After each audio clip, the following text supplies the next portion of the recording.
tenemos en esta serie sobre las fiestas judías. ¿Te ha bendecido Dios conociendo acerca del carácter festivo de nuestro Dios y la manera como le enseñó a su pueblo a celebrarlo? ¿Te ha bendecido Dios a través de estos mensajes de las fiestas judías? Mi propósito es conocer el carácter de Dios, cómo relacionarnos con Él y por supuesto lo que esto representa, lo que esto significa en Cristo Jesús para nosotros. Hemos visto ya 2 de las fiestas. Hoy vamos a ver la tercera de estas fiestas, que es la fiesta de las primicias. La fiesta de las primicias, la fiesta de los primeros frutos. Verás cómo te va a bendecir el Señor. Busca en la escritura, en Levítico capítulo 23, los versículos del 9 al 14 que nos van a servir de base para esta enseñanza. Levítico 23, versículos 9 al 14.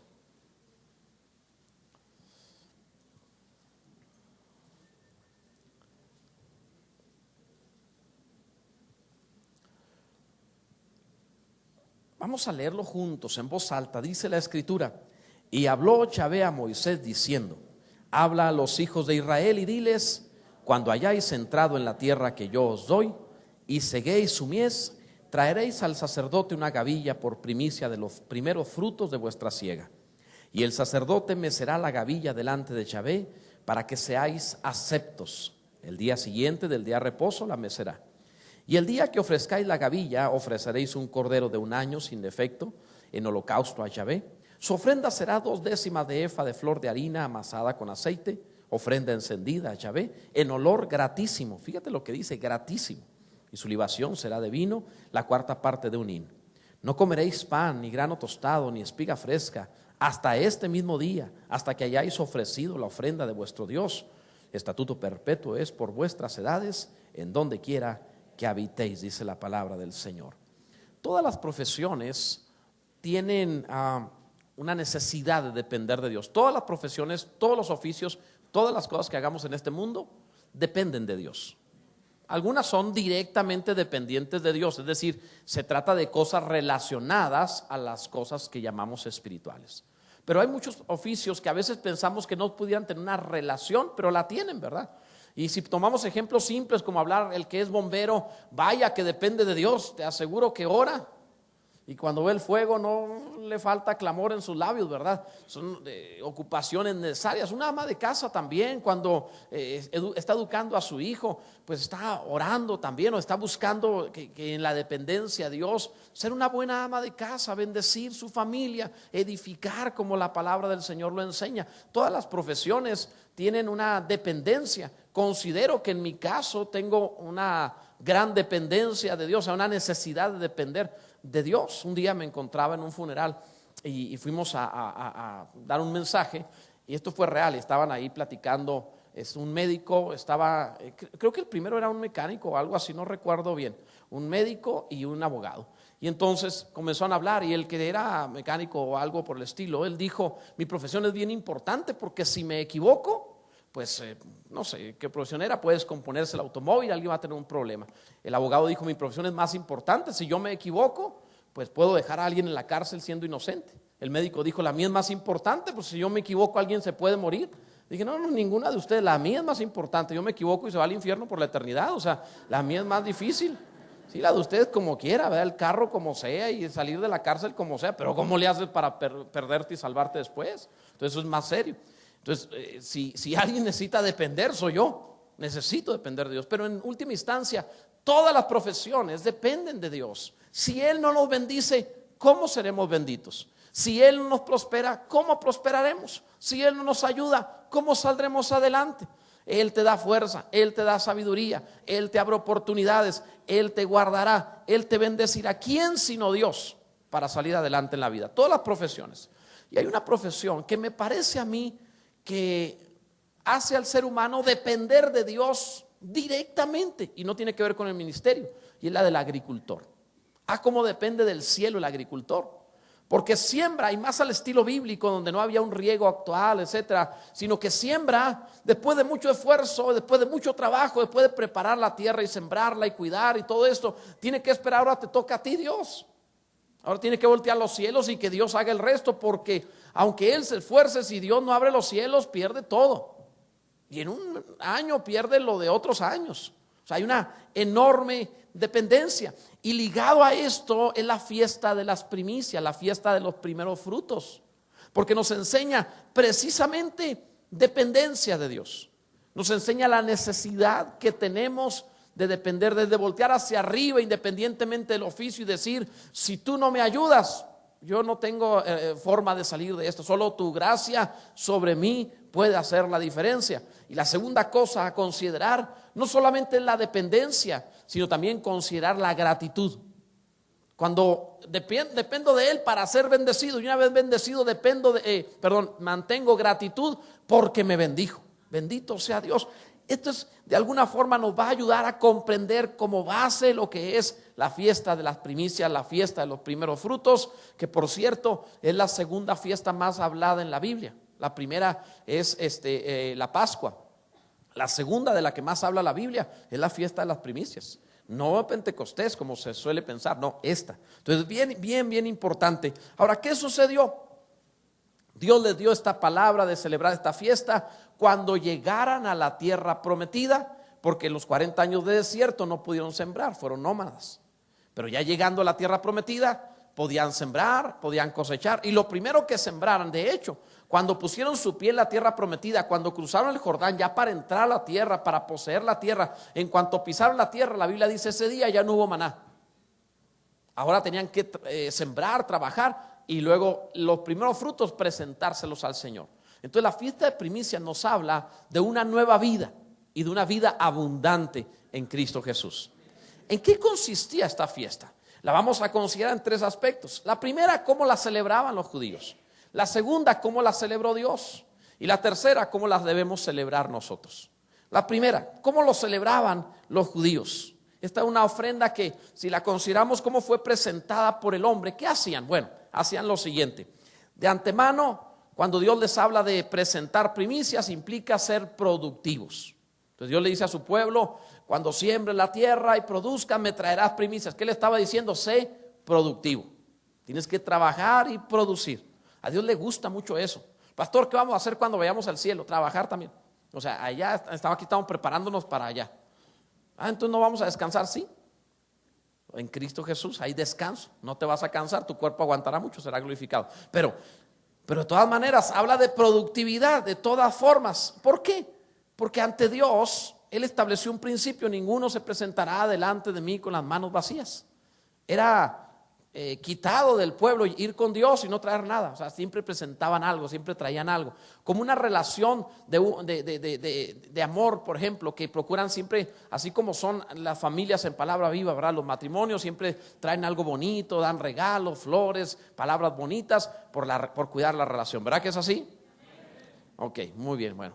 Espero que fue la mitad porque hablaban de los que sí están casados. Bueno, el hecho es que por esto tenían que ser productivos. ¿Cómo era la fiesta? Bueno, cuando un hombre agricultor había sembrado, salían las plantas y brotaban los primeros frutos, él veía, vamos a pensar que se tratara de una higuera, y entonces ve los higos, los nuevos higos de ese año, y cuando ve el higo ya madurito, ya para quitarlo, ya listo para comerse, era el momento que él sabía que había recibido los frutos. ¿Qué hacía el agricultor? Veía el fruto. ¿Qué es lo primero que le pasa a un agricultor cuando ve un fruto maduro?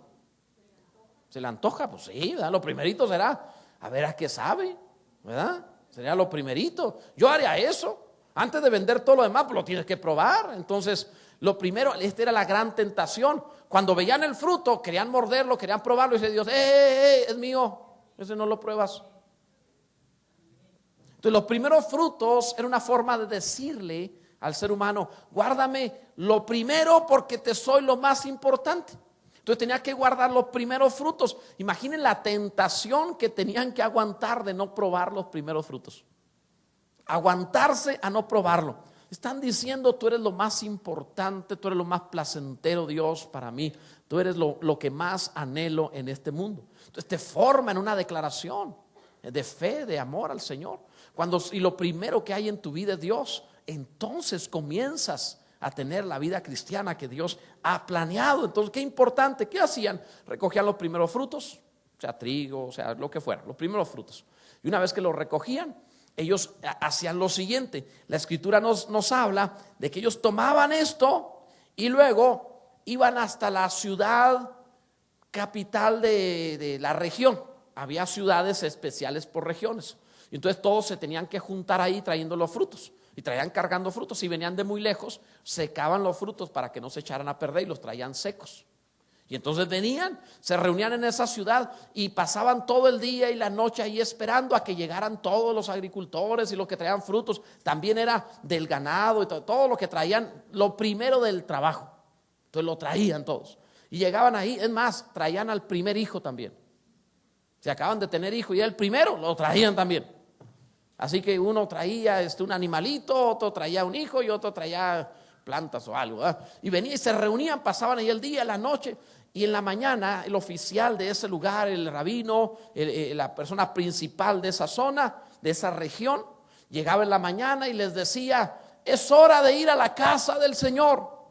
Y entonces hacían una especie como de marcha todos, cargando todo lo que traían, los primeros frutos, los kilómetros que fueran necesarios según en la ciudad, el país donde se encontraran.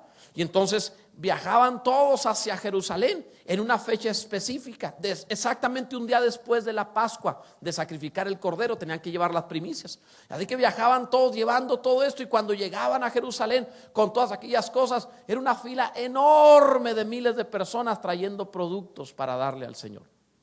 Es maravilloso pensar en lo que hacían.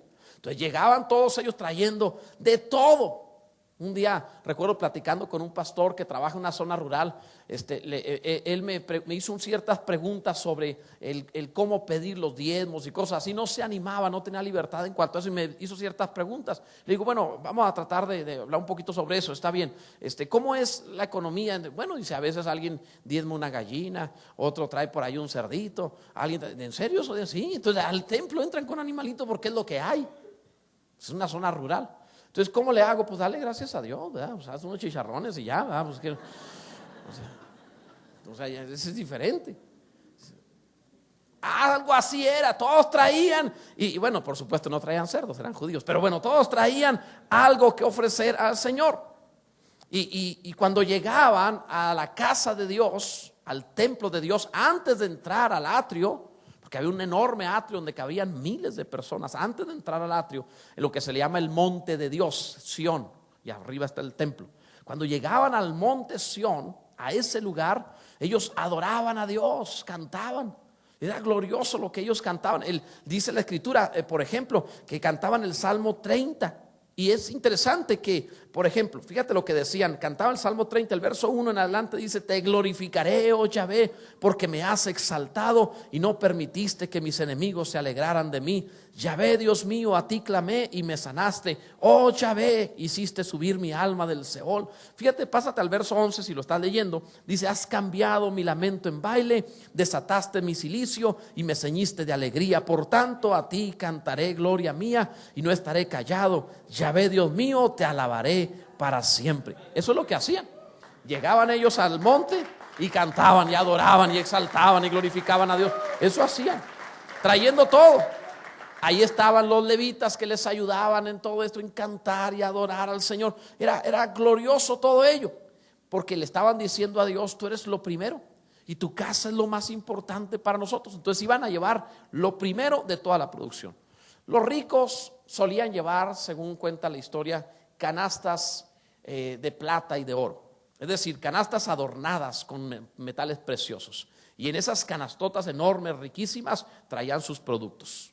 Obviamente en carretas enormes. Así que, pues de alguna forma ellos eran prósperos, se veía magnífico su ofrenda. Ahora bien, había otros que traían sus ofrendas en canastas más sencillas, de clase media, vamos a pensarlo así. Y ellos tenían canastas que compraban y las traían. Había otros que no tenían para canastas, pero tenían primeros frutos. Así que lo que ellos hacían es que tomaban ramas y con las ramas armaban ellos, hacían sus canastas. Y cuando ellos llegaban al templo y estaban en ese lugar, no solo cantaban, no lo dejaban ahí en el piso para cantar, no, lo tomaban y se lo ponían sobre los hombros entre varios y comenzaban a cantar, porque le venían a traer a Dios ofrenda. Qué maravilla, ¿eh? Quiero que piensen lo que significaba eso. Esto les encargó Dios, y cuando Dios les encargó esto, dijo: los haré la nación, los exaltaré sobre las naciones de la tierra. Y les dio esto: hagan esto y los exaltaré sobre las naciones de la tierra. Y el pueblo lo hizo. Ellos iban a adorar así al Señor. Qué maravilla, ¿verdad? Lo que Dios estaba enseñándoles con esto es que tengan poco o tengan mucho, todos preséntense delante de Dios y adoren al Señor con los primeros frutos. Ahí adoraban, ahí cantaban, y luego, mientras todavía tenían las canastas en el hombro, hacían una declaración. Esta fiesta, esta declaración, los primeros frutos se llamaban Bikurim, y era la declaración de Bikurim. ¿Qué era la declaración? Esto decían en Deuteronomio 26, versos 5 al 11. Quizá alguno está diciendo, ¿por qué toda esta historia? Porque si no, no vas a entender el resto. Deuteronomio 26, verso 5, hacían esta declaración. Entonces hablarás y dirás delante de Yahvé tu Dios: un arameo a punto de perecer fue mi padre, el cual descendió a Egipto y habitó allí con pocos hombres. Y allí creció y llegó a ser una nación grande, fuerte y numerosas. Y los egipcios nos maltrataron y nos afligieron y pusieron sobre nosotros dura servidumbre. Y clamamos a Yahvé, el Dios de nuestros padres. Y Yahvé oyó nuestra voz y vio nuestra aflicción, nuestro trabajo y nuestra opresión. Esto es una declaración que ellos están haciendo, y luego decían: y Yahvé nos sacó de Egipto con mano fuerte, con brazo extendido, con grande espanto y con señales y con milagros, y nos trajo a este lugar y nos dio esta tierra que fluye leche y miel. Y ahora he traído las primicias del fruto de la tierra que me diste, oh Yahvé. Y lo dejarás delante de Yahvé tu Dios, y adorarás delante de Yahvé tu Dios, y te alegrarás en todo el bien que Yahvé tu Dios te haya dado a ti y a tu casa, así tú como al levita y al extranjero que está en medio de ti. ¿No es maravilloso esto? Esta declaración la tenían que realizar. Entonces, era una enorme y maravillosa fiesta. Todo lo que juntaban del año, lo primero que produjeron, de la profesión que fuera, venían, la traían, y esas canastas la tenían sobre los hombros y hacían la declaración, cantaban a Dios y declaraban. Nuestro padre era un arameo, un hombre que no conocía a Dios. O sea, Abraham era un hombre que no conocía a Dios antes de que Dios se le revelara, a punto de morir, y Dios lo salvó, lo trajo para acá, le amplió la vida, hizo una gran nación, y los egipcios nos esclavizaron. Entonces empezaban a contar su historia. Esto es lo que vivimos. Que la próxima vez que recibas tu salario, la próxima vez que estés alrededor de una mesa para comer con tu familia, la próxima vez que visites un restaurante, la próxima vez que te subas a un automóvil tuyo, la próxima vez que puedas disfrutar ropa nueva, la próxima vez que tengas la bendición de algo que Dios te ha dado, recuerda la fiesta de las primicias y di: yo me voy a alegrar porque Dios me bendijo, porque era sin remedio, porque estaba perdido, porque era esclavo, porque no había solución para mi vida, pero Dios me amó y me rescató y me bendijo. Me voy a alegrar por lo que Él ha hecho. Esto es lo que nos enseña la fiesta, las primicias. No importaba quién tenía más en su canasta, el Dios de gloria me bendijo, y eso es suficiente. Así que adoraban a Dios, lo hacían de esa manera. Era una fiesta impresionante, como debían alegrarse. No sé si sepan que los judíos se alegran en serio. O sea, se alegran. Mira, el judío es muy fiestero, y su manera de alegrarse es danzar en círculos. Se agarran todos y se ponen a dar círculos a danzar en un escándalo tal que se puede oír hasta el otro pueblo, según la palabra da testimonio. O sea, gritan, danzan, hacen escándalo, mira, ¿saben los gritos de júbilo? ¿Qué es un grito de júbilo? No dije un aullido. Esto es el grito de júbilo. Es que el grito de júbilo en México así se hace, pero no. El grito de júbilo es: vive Yahvé. Es el grito de júbilo. Y entonces gritaban alabanzas a Dios. Es el grito de júbilo. O sea, alegres gritaban alabanzas a algo. O sea, Él me bendijo, Él me sanó, Él es Dios, Él es todopoderoso. Ese era el grito. De eso se trataba. Cuando, por ejemplo, un grito de júbilo era David cuando va contra Goliat: yo vengo a ti en el nombre de Yahvé de los ejércitos. Es un grito, era un grito de júbilo, de alegría, de guerra, de batalla, pero en gran alegría. Y entonces esto lo hacían ellos. Imagina miles con las canastas presentándose delante de Dios y haciendo esta declaración: tú me has bendecido, tú me has hecho bien, traigo lo primero porque tú me has bendecido, de ti soy, de ti dependo, gloria a Dios. Es una tremenda fiesta, fiesta en serio. Si las bodas las hacían mínimo de 7 días, todos los invitados iban a vivir con los novios 7 días. No bromeo, es en serio. ¿Por qué crees que se les acabó el vino? Pues imagínate, 7 días. Algunas veces dicen: no, la fiesta es bien cara. No, cara la judía. O sea, ahí vivían. el invitado a una boda judía no buscaba llevar ropa especial. A la entrada, en la puerta, tenían ropa para todos los invitados que iban llegando de lujo, para que entraran de lujo para los novios. ¿Te imaginas eso? Por eso la palabra dice que cuando el Señor encontró en su fiesta de bodas a uno no vestido para boda, le dijo: amigo, ¿cómo entraste aquí sin estar vestido? O sea, no te metiste por la puerta, tú entraste por la ventana. No eres invitado, te metiste por otro lado. Si hubieras sido invitado, habrías pasado por la puerta y te habrían vestido elegante para la fiesta. ¿Sí entendemos eso? Es las costumbres que ellos tenían. Entonces, esto es lo que ellos hacían. Así que se hacían fiestas enormes. Esto era algo glorioso. Una vez al año se reunían, hacía esta fiesta tremenda. ¿Recuerdan ustedes la emoción del primer beso? Aquí sí se acuerdan. Que el corazón se te salía, que estabas nervioso, que no sabías cómo. Las mujeres practican con el espejo y con la almohada. Los hombres no tenemos que practicar nada, naturalito, ya sale de... Pero ¿recuerdan la emoción de la primera graduación de preescolar o de primaria? La emoción de sentir que eras partícipe de lo primero glorioso en tu vida. Recuerden la emoción del primer empleo, el primer salario, lo que te ganaste tú, lo que ya trabajaste tú. Recuerden eso. Eso es maravilloso. Las primeras cosas en la vida son irreemplazables, son gloriosas, son cosas que recuerdas, cosas que te bendicen, cosas que en medio del nerviosismo y de la emoción terminan por ser maravillosos recuerdos. Dios quiere que le des muchos de estos buenos recuerdos, que constantemente le traigas lo primero de tu vida, lo primero de tu casa, de tu familia, lo primero de tu trabajo, lo primero de tu salud, de tu cuerpo, lo primero en todo lo que hagas, que Dios sea primero que todo, el primer y más grande mandamiento sobre tu vida. Esta es la fiesta de las primicias. Alguien debe bendecir a Dios entendiendo lo que estamos diciendo. Entonces la gente lo traía. Llegaban allá, entraban a donde estaba el atrio, todo el patio del templo enorme, cabían ahí miles y miles de personas, no sé cuántos, 20,000 personas podrían caber ahí. Y llegaban y entonces ponían todas las canastas delante de los sacerdotes y levitas, y ellos se inclinaban a adorar y luego salían. Lo habían dejado ante Dios. Ahora le tocaba el turno al sacerdote. ¿Qué hacía el sacerdote? Bueno, o los sacerdotes, porque era mucho. Con las gavillas, con las canastas, con todos los primeros frutos, ellos tenían que tomar cada ofrenda, cada canasta dada por una familia, por una persona, y tenían que llevarla al templo. Era un trabajo enorme de miles de personas, y había que llevarla al templo. Y entonces lo que ellos hacían era pararse frente al altar de Dios, y dependiendo de lo que se tratara, mecían parte de la ofrenda delante del Señor. Y se inclinaban ante Dios a favor del pueblo, pero honrando a Dios. Esto era lo que ellos hacían. Cuando había ofrenda, por ejemplo, de cebada, se la llevaban aparte y la molían hasta hacer la harina bien finita. La pasaban por muchos sedazos hasta que fuera harina bien fina. Tanto así que pudiera, que probaban con la mano a ver qué tanto se pegaba o no. O sea, eran especialistas en que fuera lo mejor.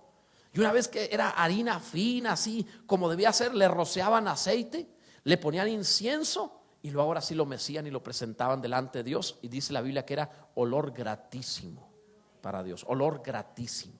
Se me hace maravilloso lo que ellos hacían, porque tiene grandes significados. Ahora, antes de ver los significados, eran muy ritualistas, es verdad, pero tenía un propósito lo que hacían. Nosotros quizá somos ritualistas también en otras cosas. El pueblo mexicano es muy ritualista hasta en las fiestas. Que si la rosca de Reyes, y se pone ritualista con eso. No, que tiene que ser así. El que saque el monito tiene que hacer fiesta en el ya no sé qué. Y hacen cosas así. Y no falta el que se lo traga. Sí, no falta el que, ¿verdad? Sí. No se haga. El que pide más ponche, ese fue. Se va a bajar, ¿verdad?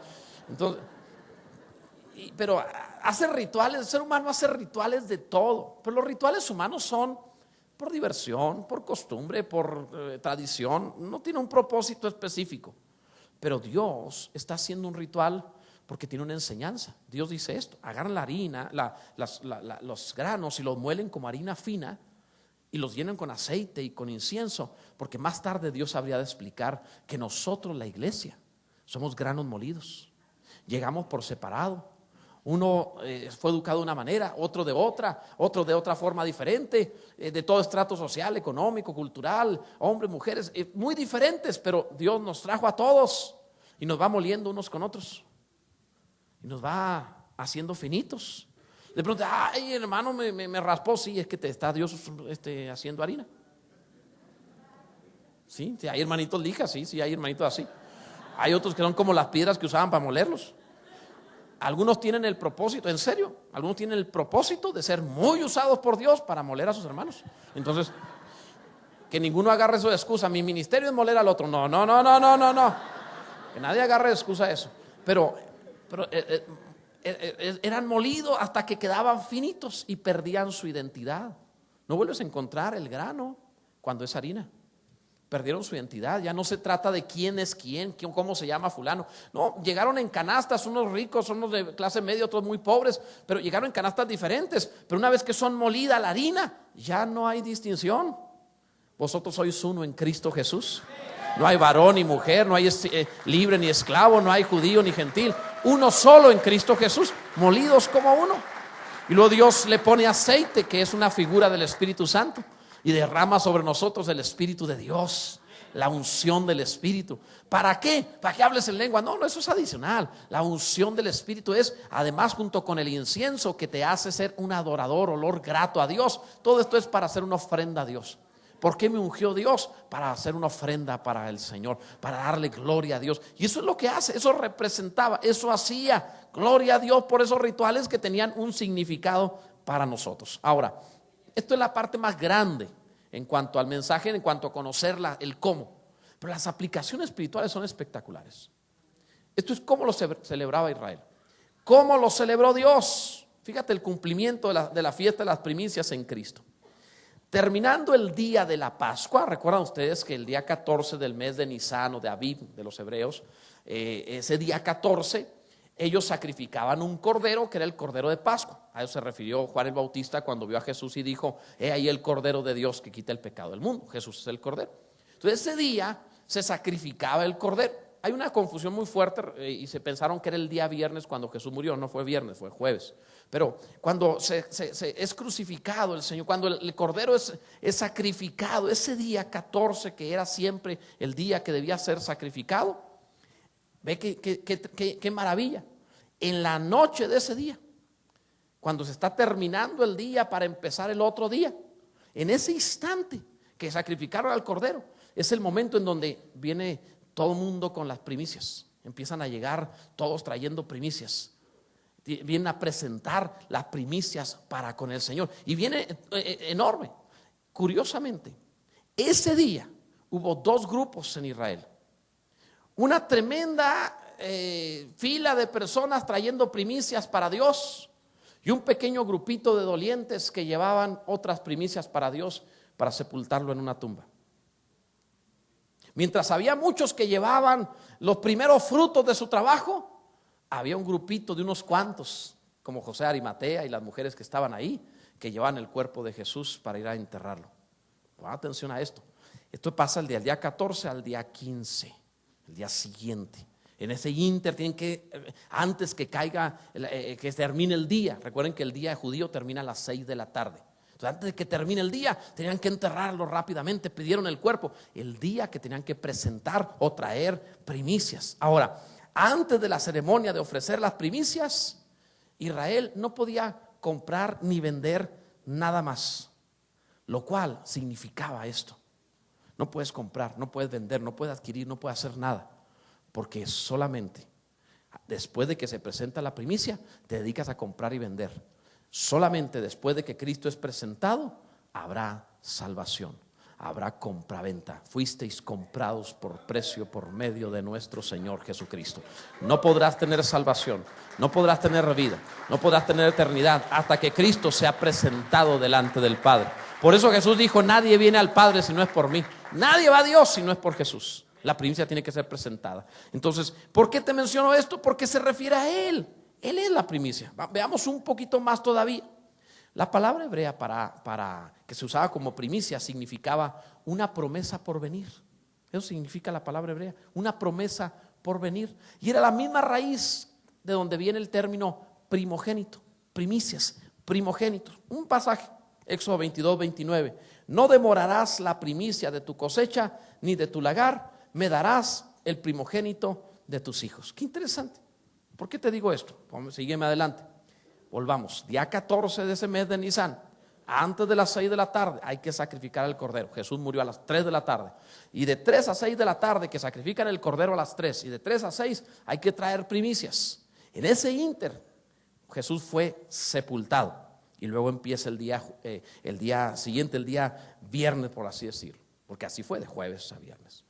Pero la ley de Dios, dice la Escritura, la palabra de Dios dice que el día 16, 14 a 15 presentas la ofrenda, las primicias. Y el día 16 es un día que la Biblia le llama que tenían que presentar panes sin levadura. Ese día 16, pon atención a esto. Y el día 17 ya los sacerdotes molieron todo, ya terminaron de juntar todo lo que tenían y entraban al templo con el resumen de todo. Y entonces se ponían delante de Dios y empezaban postrados a mecer las primicias y le decían: Dios, es la primicia de todo lo que tu pueblo trae ante ti. Esto era, pon atención, escúcheme. El día jueves Jesús fue crucificado. Viernes y sábado estuvieron trayendo primicias para juntar todo esto. Y el día domingo, mientras el pueblo estaba presentando, los sacerdotes, primicias para Dios, Jesucristo estaba siendo resucitado de entre los muertos. Pon atención a lo que te estoy diciendo. Abre la Biblia en 1 Corintios capítulo 15 verso 20. Esto te debe cambiar tu concepto. Escúchame, 1 Corintios 15, 20. Mas ahora Cristo ha resucitado de los muertos, primicias de los que durmieron es hecho. ¿Qué dice que es? ¿Por qué le llama primicias? Porque el día que Jesús resucitó es el día que se presentaban las primicias. ¿Qué es Jesús? ¿Qué es una primicia? El primer fruto de una nueva cosecha. ¿Qué es Jesús? El primer resucitado de una nueva creación. El primero de una nueva especie. El primero de los hijos de Dios, conforme a la naturaleza del cielo, que tiene entrada libre a los cielos. El primero que puede sentarse a la diestra del Padre. El primero que puede reclamar la herencia celestial. El primero que venció sobre los muertos. Mas ahora Cristo ha resucitado de los muertos, primicias de los que durmieron es hecho. Porque por cuanto la muerte entró por un hombre, también por un hombre la resurrección de los muertos. Porque así como en Adán todos mueren, también en Cristo todos serán vivificados. Pero cada uno en su debido orden. Cristo las primicias, luego los que son de Cristo en su venida. Escucha eso. ¿Qué significa la palabra primicia? Promesa de lo que ha de venir. ¿Qué significa que Cristo resucitará entre los muertos? Que le está diciendo al Padre: Padre, detrás de mí vienen millones de hijos tuyos que un día también se levantarán gloriosos, resucitados, para acompañarte eternamente. Hay una gran cosecha por venir. Alguien adore a Dios. Alguien bendiga al Señor. Debemos entenderlo. Todo fue cronometrado perfecto. Cuando hablamos de Jesús en los días de su carne, a veces la gente tiene una noción equivocada de quién era Jesús y piensan que Jesús se trataba de, incluso he oído gente que predica que era feo. Jesús no era feo. Algunos tratan de decirlo de esa manera porque un pasaje de Isaías, el capítulo 52, dice el profeta Isaías: lo veremos sin apariencia para que lo deseemos. Pero se les olvida que está diciendo, el capítulo 53, perdón, pero se les olvida que el contexto está diciendo que su hermosura más que la de los hijos de los hombres fue desfigurada en la cruz. Es decir, lo veré sin hermosura porque su hermosura fue desfigurada por la cruz. Ok, Jesús no se parecía a José porque no era hijo de José. Todos los hijos se parecen al Padre. Jesús se parecía a Dios. Como el primer Adán era con una apariencia espectacular, porque se parecía a Dios como hijo de Dios. El segundo Adán, el postrer Adán, que es Cristo, nos dice la palabra, espectacular. Te pongo ejemplos.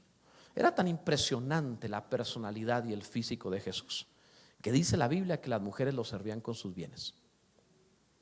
La esposa de Chuza, el intendente de Herodes, Los seguía de pueblo en pueblo pagando los viajes. La esposa del intendente de Herodes, del rey.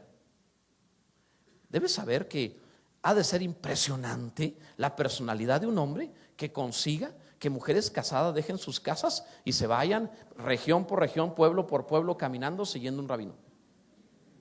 O sea, iban.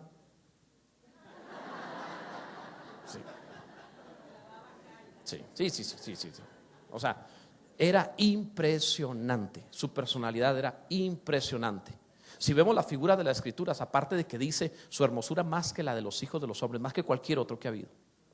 Si consideramos además en las cosas que menciona la palabra, la figura de Cantares cuando habla de él en forma simbólica, dice: pues ¿quién es tu amado más que otro amado para que lo busquemos contigo? Y la respuesta fue: mi amado es blanco y rubio, la palabra es sonrojado. Y dice la escritura, distinguido entre 10,000. Otra porción dice: de hombros arriba, más alto que el pueblo. Quiero que pienses qué clase de persona era. Los enemigos lo vieron hablar, lo escucharon hablar y dijeron: nunca hombre alguno ha hablado como este hombre. Los que lo buscaban para encontrar un error en su palabra nunca pudieron hallar error. Era tan reconocible su personalidad física y su presencia como ser humano, que incluso sus enemigos dijeron: nosotros no somos nacidos de fornicación, acusando a Jesús no ser hijo de José. ¿Por qué razón? Pues veían a José y veían a Jesús y dicen: no es hijo de él. Este salió bonito. Debes comprender que estamos hablando del único que no estaba sujeto a la maldición heredada de los hombres. No estaba sujeto a maldición. Nunca enfermó en su vida. El cordero debía ser sin defecto. Según la ley, no debería tener ni siquiera una cicatriz. ¿Qué clase de hombre es aquel que puede trabajar en una carpintería toda su vida y no hacerse una cicatriz en toda su vida? Es decir, no se equivoca ni para poner un clavo. Perfecto en todos sus caminos, perfecto en todas sus obras, perfecto en todas sus palabras, perfecto en todo lo que hacía. No había error alguno en él. Cuando es presentado, estás hablando del hombre perfecto en todos los sentidos que tiene que haber. Este es Jesús como hombre antes de morir. Cuando muere y resucita, es resucitado con un cuerpo de gloria muy superior, infinitamente superior al hombre que cautivaba a todos. Ese es el Cristo que predicamos. Un Cristo que cuando lo conoces te enamoras de él y lo sigues incondicionalmente. Lo seguirás a donde quiera que vaya. Bendito sea Dios. Esa es la primicia. Él es así. Y hay un cumplimiento para la iglesia, porque si hay una primicia, hay una cosecha. Porque si hay uno que empieza, pues habrá más también. Gracias a Dios. ¿Qué dice la Biblia? Dice la escritura, fíjate bien. En 1 Corintios 15, el verso 22, leemos: porque así como en Adán todos mueren, también en Cristo todos serán vivificados. ¿Sabes qué significa eso? Que nos van a procesar como harina. Nos están procesando y cuando falte más te vas a morir. Vas a pasar por ahí procesaditos, deshechos. Pero cada uno en su debido orden. Cristo las primicias. Luego los que son de Cristo. ¿Hay alguien que sea de Cristo? Cuando Él venga en su venida. Luego al fin, cuando entregue el reino al Dios y Padre. Cuando sea el sacerdote que traiga aquella ofrenda y la presente ante Dios y esté meciéndola delante del Señor. Él es el sacerdote que nos llevará delante de Dios y dirá: ahí está la harina fina, ahí está la gran cosecha, ahí está toda la iglesia gloriosa para ser presentada. Cuando entregue el reino al Dios y Padre, cuando haya suprimido todo dominio, toda autoridad y potencia. Bendito sea el nombre del Señor. Dicen por ahí que para muestra basta un botón. Glorioso Él, dice la escritura, seremos semejantes a Él, porque le veremos tal como Él es. Gloria a Dios. Alguno debería adorar a Dios. Debes adorar al Señor. Debes bendecir su nombre. Alguien debe estar contento con Cristo. Tengo que ir concluyendo el mensaje. ¿Cómo celebraremos nosotros la fiesta de las primicias? Lo primero, la tenemos que celebrar con fe, llenos de confianza, de esperanza, basados en esto, porque esta es la fortaleza de nuestra fe. Si Cristo no resucitó, vana es vuestra fe, dice también 1 Corintios 15. O sea, sin las primicias no hay remedio, no hay salvación.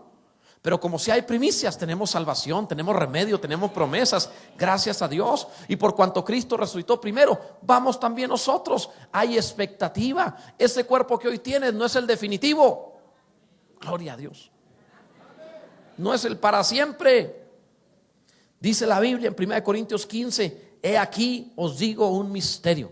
Algo difícil de entender, algo difícil de comprender, pero una realidad. No todos dormiremos, pero todos seremos transformados en un momento, en un abrir y cerrar de ojos, a la final trompeta, porque se tocará la trompeta y los muertos serán resucitados incorruptibles y nosotros seremos transformados.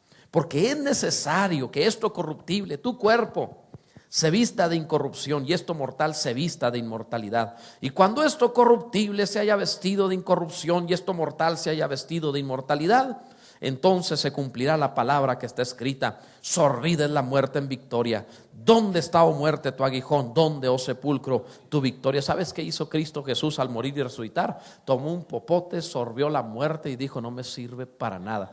Él es la vida, bendito sea el Señor. Esta es la seguridad que tenemos de que habremos de resucitar. Gloria a Dios. Buscan mejoría física con ejercicios, con dietas, se ponen cremas, porque ese tipo de cosas, qué interesante untarse aguacate y ponerse pepino en los ojos. O sea, quieren una belleza, una mordida. ¿Qué quieren? O sea, eso es, no sabe uno si se está aderezando, ¿verdad? Yo nunca he visto en la Biblia que Dios diga: mira, estos árboles serán para comer y aquel para untártelo. O sea, no, pero el ser humano hace eso, ¿verdad? Y tratan de verse bien lo mejor posible con ejercicios. Y el hombre va a hacer pesas, tiene 15 minutos haciendo ejercicio por primera vez en su vida y luego se empieza a ver en el espejo. No ha cambiado nada, no hay mejoría. Te duele todo, pero no has cambiado nada. O sea, no ha pasado nada. De todo hace el ser humano tratando de cambiar: suplementos, alimentos, ejercicio, hormonas, de todo. Pero nada te cambiará como la resurrección. Nada te cambiará como ser transformado a su imagen. Tengo que concluir. 1 Juan capítulo 3 verso 2 dice: amados, ahora somos hijos de Dios. 1 Juan 3, 2. Ahora somos hijos de Dios. ¿Sabes que hijo de Dios no es lo más alto? No es lo más alto que existe, ser hijo de Dios, ¿eh? Amados, ahora somos hijos de Dios y aún no se ha manifestado lo que hemos de ser. Pero sabemos que cuando Él se manifieste, seremos semejantes a Él, porque le veremos tal como Él es. Y todo aquel que tiene esta esperanza, así celebramos la fiesta, todo aquel que tiene esta esperanza en Él, se purifica a sí mismo, así como Él es puro. Bendito sea Dios. Purifícate, santifícate, limpia tu vida, no te lo pierdas, no te lo pierdas. Concluimos. ¿Qué haces con tu vida? ¿Qué haces con el primer minuto del día? Dale primicias a Dios. Lo primero de tu día, que sea Él. Tu primera frase, tu primera canción. ¿Qué haces cada día? Cuando despiertes, dedícale a Dios tu día. Lo primero que debes hacer. ¿Qué haces cuando con tu familia, por ejemplo, cuando recibes un hijo? Lo primero es tomarlo y presentarlo a Dios y decir: es tuyo, Dios. Te lo voy a educar para ti, va a ser formado para ti. ¿Qué haces con tu trabajo? ¿Tu trabajo está siendo usado para el Señor? Cuando tú recibes ingresos, primero apartas lo que habrás de diezmar al Señor. O si te queda, pues ahí que se aguante Dios, que está en mi número 20 de mi lista de prioridades. No, primero Él. Búscalo primero a Él. Aparta primero para Él. Comienza tu vida en la tierra prometida. Dios les dijo: cuando entres a la tierra prometida, me traerás primicias. Dios te está diciendo esto. ¿Quieres vida de tierra prometida? Que sea Dios lo primero. Y tendrás vida como de tierra prometida. Gloria a Dios. Pedía lo primero, los primogénitos, primero de los animales, primero del tiempo, primero de las frutas, de los vegetales, primero de todo. Tráeme lo primero, que sea Dios lo primero. Dios es Dios fuerte, es celoso. Él desea ser el primero. Dios no quiere competencias. ¿Has visto que uno en el cielo trató de ser competidor y vamos para afuera? No hay competencia, no hay opción B, no hay democracia en el reino. Hay un rey, hay un Señor, un Dios sobre todo y por todo. Bendito sea el nombre del Señor. Ponte en pie, por favor. Por ser Dios, reclama el derecho de primicias. Dedícale lo primero de todo. Aquellos que todavía no están casados, cuando se casen, en serio, dedíquenle su boda al Señor. Dedíquenle lo primero de su matrimonio al Señor. Pónganle fundamento a su vida. Aquellos que están por empezar un nuevo trabajo, dedícalo a Dios. Dedícale el primero al Señor, el fundamento de la primicia. ¿Sabes qué dice la Escritura? Si la primicia es santa, toda la masa es santa. Si lo primero ha sido dedicado a Dios y bendecido por Dios, el resto será bendecido. Bendito sea Dios. Cierra tus ojos, por favor, y ora a Dios y dile: Señor, voy a poner las prioridades correctas en mi vida. Primero tú, en todo, primero tú. Tú eres lo primero en todas las facetas, en todas las áreas de mi vida. Primero tú, Señor. No te voy a buscar al final para que compongas mis problemas. Tú vas a ser lo primero de todo. Mi primer placer, mi primer anhelo. Tú vas a ser mi primer amor. Tú vas a ser primero en todo, Señor. En la economía, en la diversión, en la familia. Primero en todo, Señor. Primero en todo. Primero en todo. Mantén tus ojos cerrados. Debes saber que el trato que tú le das también lo recibirás. Él es bueno. Que siembras, cosechas. Él es bueno. Bendito sea el Señor. Te ha dado promesas maravillosas.